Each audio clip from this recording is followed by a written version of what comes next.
Nobody texted you good morning. Nobody asked how the gym went. Nobody noticed you showed up anyway. And here's what nobody says out loud. Nobody will know if you quit either. If that silence just hit you somewhere real, this video is for the ones who refuse to stop anyway. You open Instagram and see everyone crushing it. Accountability partners, mastermind groups, comment sections full of let's go and you've got this. And then there's you.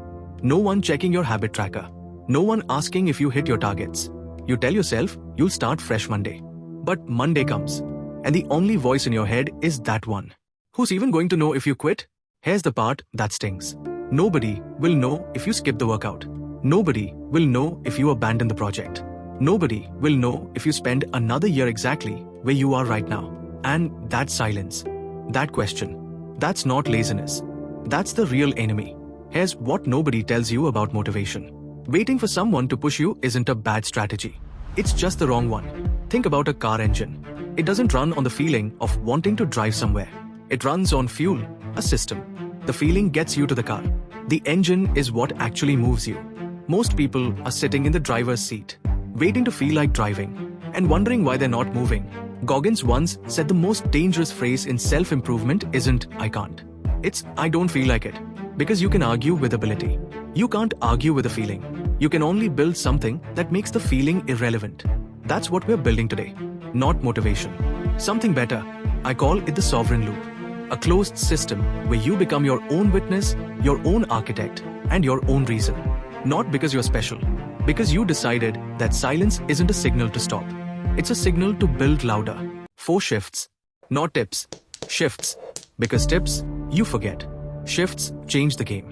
Here's the lie this industry has been selling you. Motivation comes first, then action. It's backwards. Action comes first. Momentum builds. Then motivation shows up. Late, like a friend who wasn't coming, but texts you after you've already started. On my way. So here's the only rule you need. Every task gets a 2-minute version. Open the document. Write 1 sentence. Lace the shoes. Walk to the door. Not because 2 minutes changes your body. Because 2 minutes changes your identity. You stop being someone who plans. You start being someone who moves. The hardest door to open is always the first one. And the reason it feels impossible isn't because you're weak. It's because you've been standing in front of it, waiting for motivation to open it for you. Here's the psychological truth nobody talks about. Humans need to be witnessed. It's not vanity. It's wiring. When someone sees your work, your brain signals, this counts. So when no one is watching, your brain quietly starts to wonder, does it count? It does. But you have to be the one who makes it count. Voice memo. 60 seconds. End of every day. What did you do? What sucked? What moved you forward? Or 1 line in a journal. Showed up. Did the thing. Still here. When you're the witness, quitting becomes harder. Because now you have to look yourself in the eye and admit you gave up on someone you promised to protect. Most people chase cheerleaders. The dangerous ones become their own. You think the problem is you don't have enough energy. It's not. Your energy isn't missing. It's leaking. Every small decision, what to wear, what to eat, when to start, drains a withdrawal from your mental account. By noon, you've made 100 micro decisions, and your willpower is bankrupt. It's a bucket with holes in the side. You don't need more water. You need to plug the holes. 1 ritual. The night before, pick your outfit, pick your breakfast, pick your first task. 3 decisions made in advance. 3 holes plugged. Because discipline isn't about doing more. It's about wasting less. Some days the wait is real. You didn't sleep. The project stalled. The loneliness is loud. On those days, the goal isn't to crush it. The goal is to survive it with your identity intact. Workout, 10 minutes. Writing, 1 paragraph. Learning, 1 video. Not because it's impressive, because it proves the voice wrong. The voice that says, if you can't do it all, don't do any of it. Minimums aren't a compromise. Minimums are anti-fragile.